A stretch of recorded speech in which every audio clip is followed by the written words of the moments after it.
Yo mga idol, ngayon ay samahan niyo ako dahil meron tayong sisilipin. Hindi mga idol, sisilip tayo sa ating mga painakay doon. Kukumustahin natin kung kumusta na ba sila at kumusta na sila sa kanilang mga kanya-kanyang mga nest box. Let's go!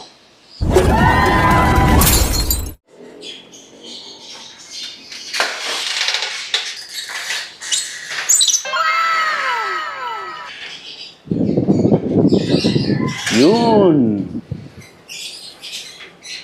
Kumusta kayong lahat? Wala ba tayong mga kamay? Mga pakpak?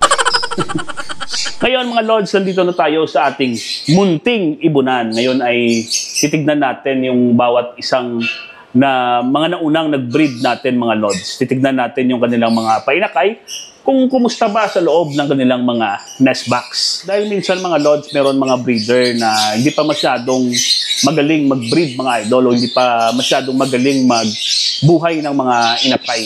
Pero dito sa akin mga lords, alam ko yung mga bawat isang breeder ko. Kumbaga, kilala ko yung bawat isang breeder ko. Pero hindi ako nagkukumpiyansa basta nagbe-breed ako mga lords. Every other day talagang sinecheck ko yung bawat nest box nila kung kumusta na ba, kung kumusta yung mga paitlog, at kumusta na yung mga bagong pisang mga inakay mga idol. Kaya every other day ko yan ginagawa. Routine ko na yan dito sa aking munting ibunan. Actually maraming mga paitlog ngayon, yung iba mga papisa na, pero yung titignan natin ngayon, yung mga nauna kong napisa mga idol. Titignan natin mga lords, sisilip tayo. So check natin to. Alam ko meron kong dalawa yan. Ayan o, ang lilinis.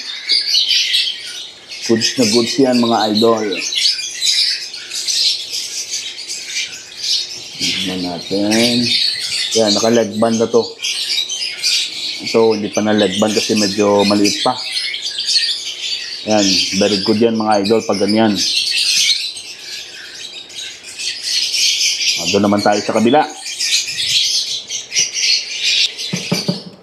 Dito naman tayo. Ito naman yung mga yellow. Yan o. Yan ang malaki na siya o. Alit ka. Medyo mataas siya ito. Ayan. Malaki na mga idol. Ayan o.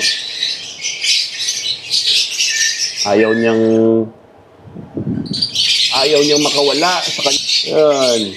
Solid mga idol. Doon naman tayo sa kabila. Yun, lumabas na. Oh, yun oh. Meron din dito. Ayan, dalawa rin.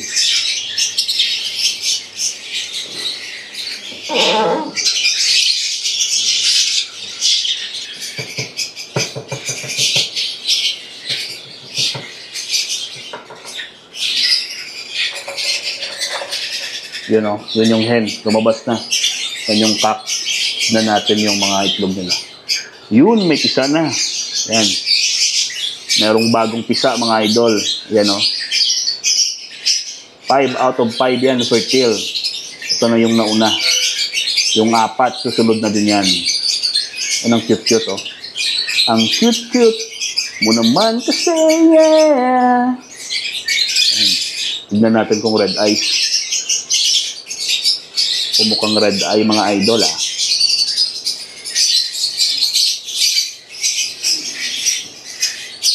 Red eyes nga. Pulang mata mga idol. Ayan.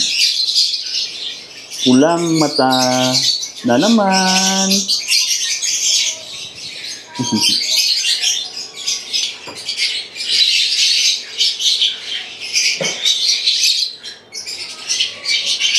Yan.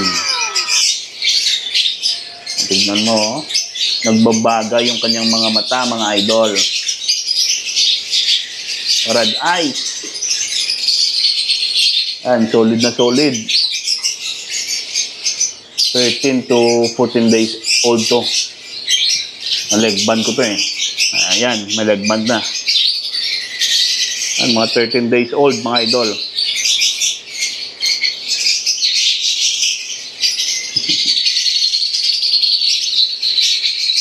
Marami na naman akong aabangang pulang mata. Ayan sila, oh. Okay? Bye-bye!